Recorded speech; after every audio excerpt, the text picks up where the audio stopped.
need to click that one there. Hello camera number one. Okay, sorry. Main camera if my eyes get distracted. I have a safety camera over there, and I apologise, safety camera. You're only going to see the side of my face. I'm tired of these discs flooring and me getting nothing. Hello, YouTube, Instagram, whoever else gets to see this. My name is Paul Murphy. Very, very pleased to make your acquaintance.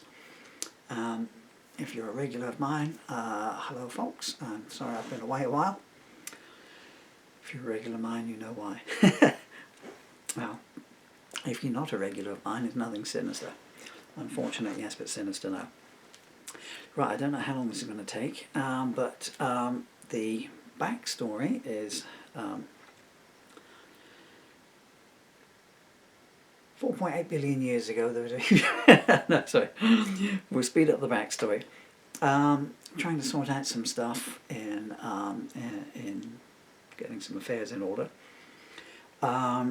Yet another cache of previously unknown songs was found in a mislabeled box in the loft, as well as another box of CDs, although they appear to only be duplicates and not the missing master tapes of the albums, so it's still at the moment just outtakes and sessions and home demos.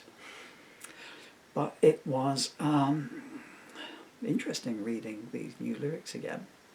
They seem to date from 1999 through to the latest one I've found is 2009.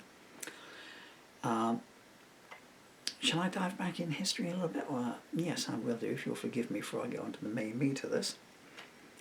If you are new to me, if you type in the word prevarication into Google, it'll probably have my picture there. There is some of this is kind of spooky, although frightening as well.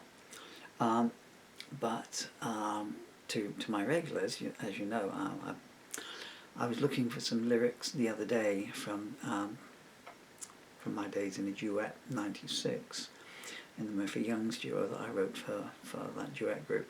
Couldn't find them. I was looking for them because I knew that there was a lyric in there which was the only song that I remember writing for a certain lady, and when I couldn't find them I came downstairs and I wrote Avenues of Fate, which seems to have really touched home, hit a lot of synapses and memories in the people that heard it, not particularly my singing or performance of it.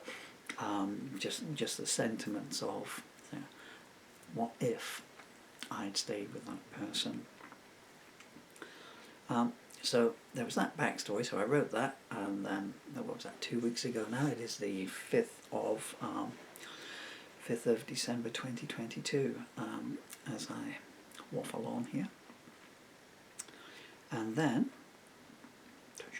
talking to the computer, then last week, a trip up in the loft. I mean, it didn't just yield lyrics. I found another 2 guitars up there, including.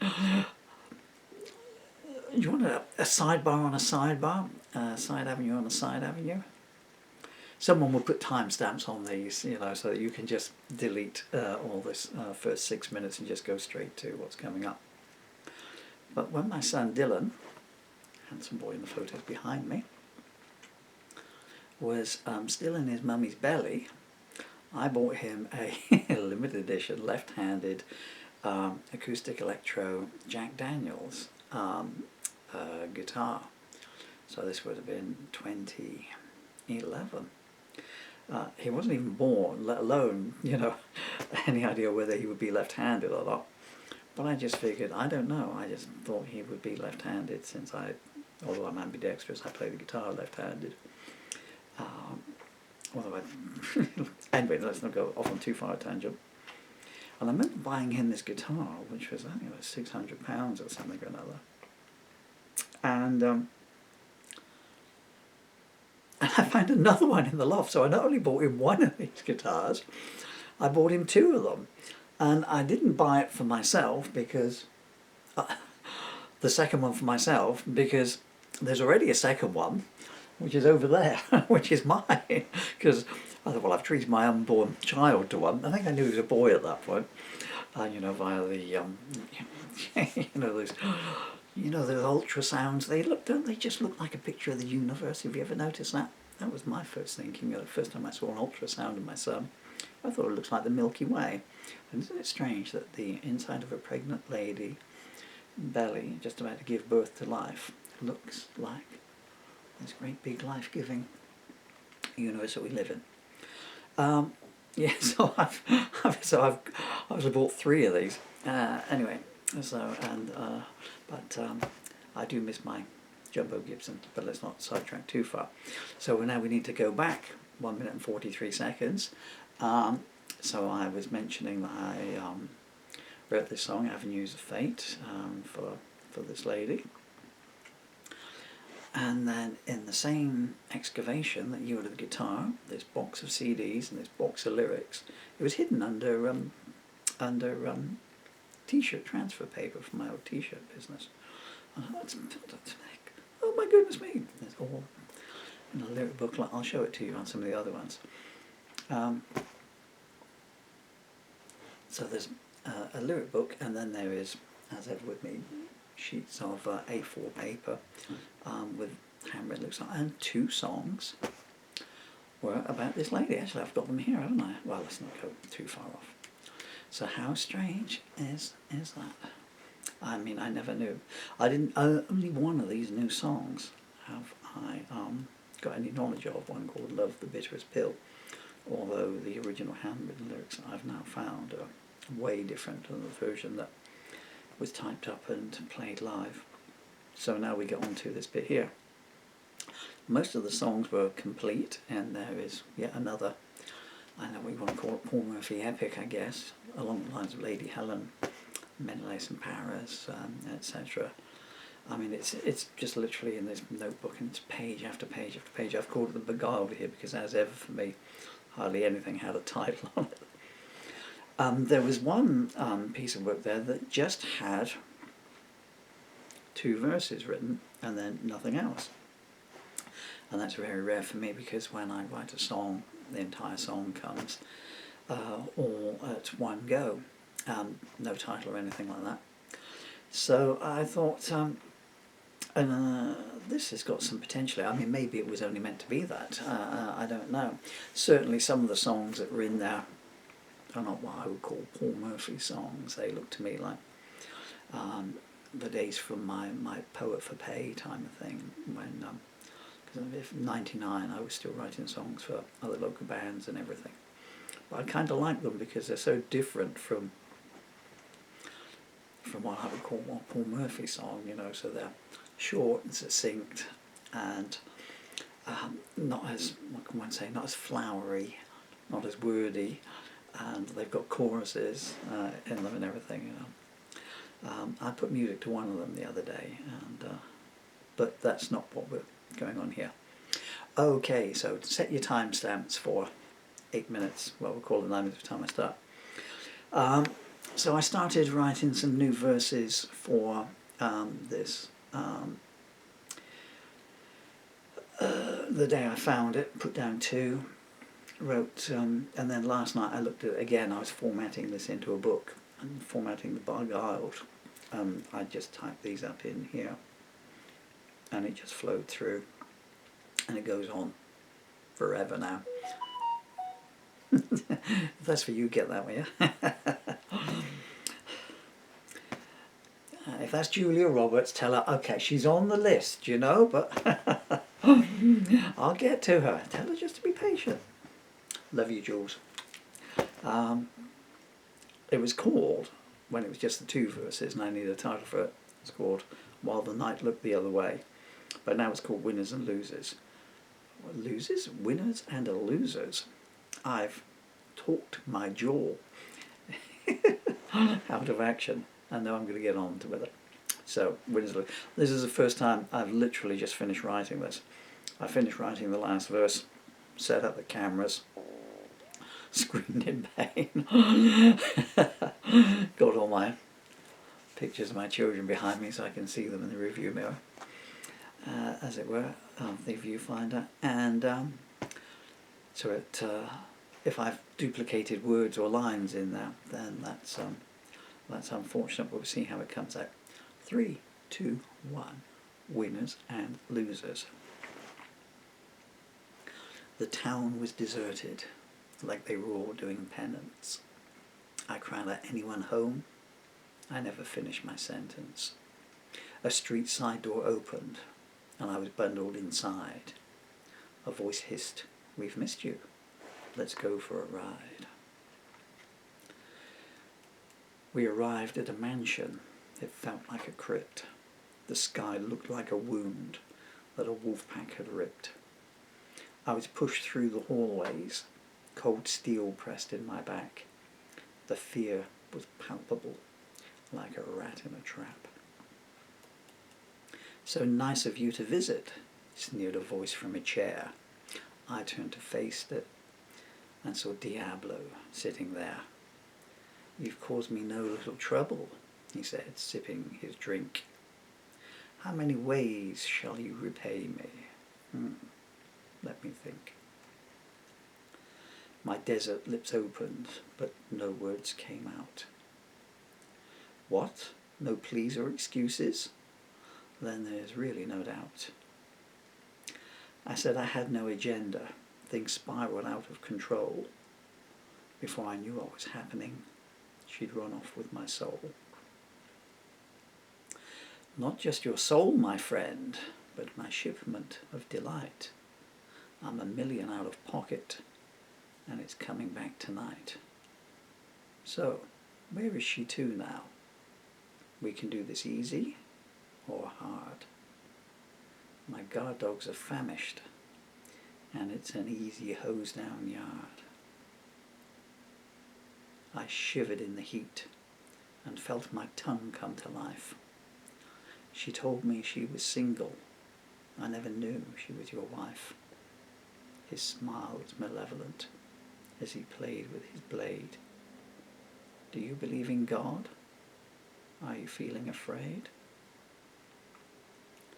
They pushed my face to his desk, turned my head to one side. His stiletto glinted back the moonlight as he brought it next to my eye. "How good is your memory?" he hissed in my ear, then laughed at his henchman. I love the smell of fear. I muttered something about mercy. Her granite laugh replied, "Get some bleach and sacks ready. We'll have some pieces to hide." He spat in my face. I felt it sliding down my cheek. "You losers are a disgrace. You disgust me inside. You're so weak." It was the last thing he said. As a crack split the dark, a hole appeared in his forehead where salvation hit its mark. The last thing that he saw as he slid to the floor was a woman he'd long abused, standing proud by the door. "Make like you're praying," an angel's voice commanded. 3 cowards hit their knees where the body had landed. She slowly strode towards them, letting her boot heels toll their fate. They blanched with cold terror as she made them wait. She turned her gaze to me. "So, we meet again. I told you we would. I just never mentioned when."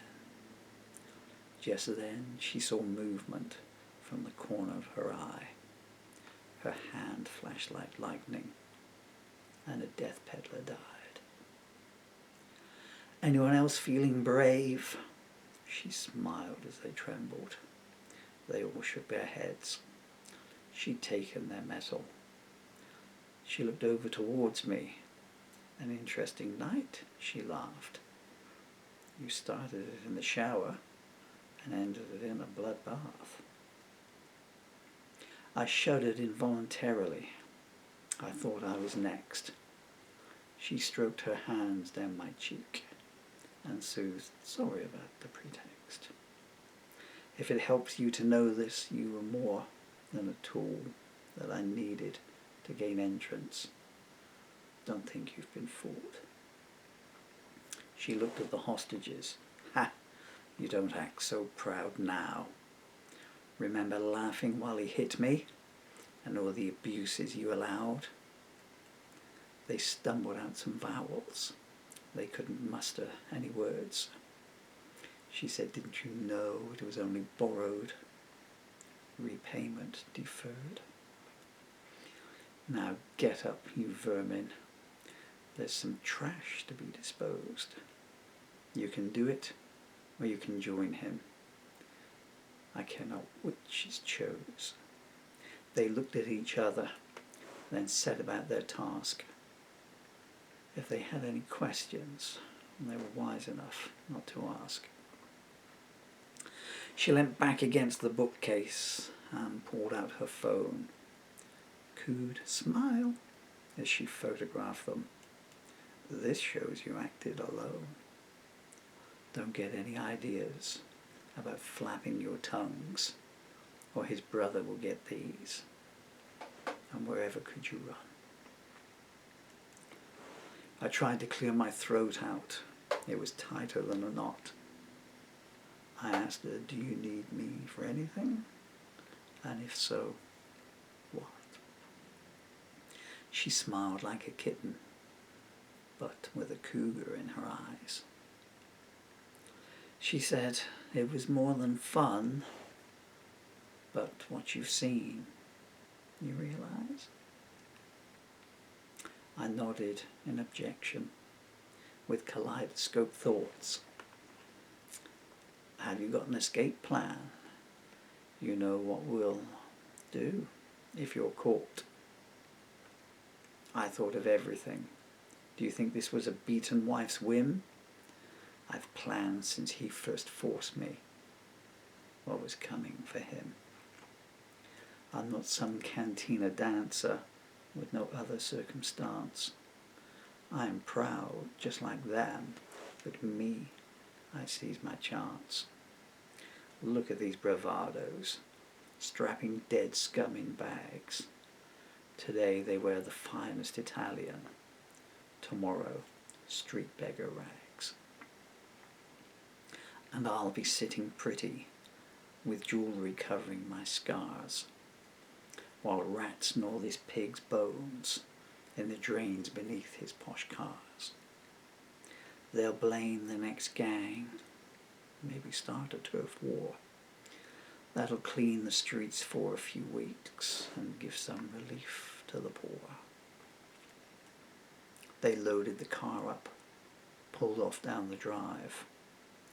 She told them, silence is golden if you want to survive. She was an avenging angel. She was justice in action. With brains behind the beauty, she beat two warring factions. But what to do with you? She mused when we were alone. Can I trust your discretion? Or reload and aim home? My heart skipped 10 beats. I was afraid to exhale. I stammered, if the cops get wise, someone's got to go to jail. She threw her head back and laughed. I love your audacity. I'd like to think I could use you in some capacity. Head low and eyes wide, she said, how would you feel about coming to work for me? Does that sound a good deal? How would work be defined? I asked her pensively. Killing's not on my CV. What? Not even defensively? No, and never it will be. That's not how I'm built. She spat, these vermin deserve this. I feel no guilt. It was a 4-eyeball standoff. Someone had to blink. I chose myself for the option. I mused, what do I think? I sure enjoyed your company. if you know what I mean. She laughed. You think that I would not? You wouldn't believe what I've seen. I said, the hour is against us. If we're leaving, let's go. But if you've got more plans like this, I really do not need to know. She said, no, this is closure. So it's an open road we're on. I've got a fast car outside. I think we need to get gone.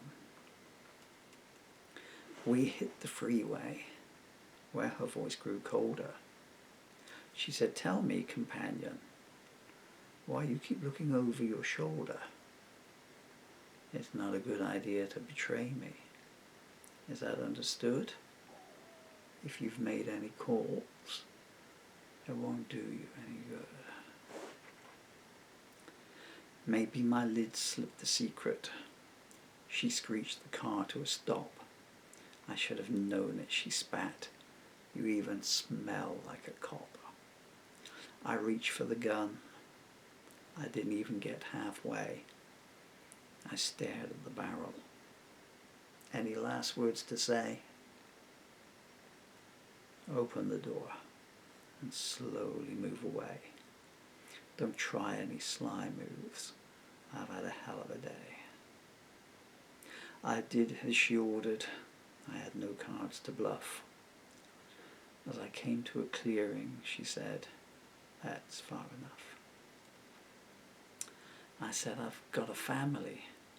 She replied, you think that I don't? You think that will sway me? I can assure you, it won't. You're as dirty as he was, only the pay grade is lower. Maybe I'll visit your mother later. Get to know her. Then I heard thunder, but not from the sky.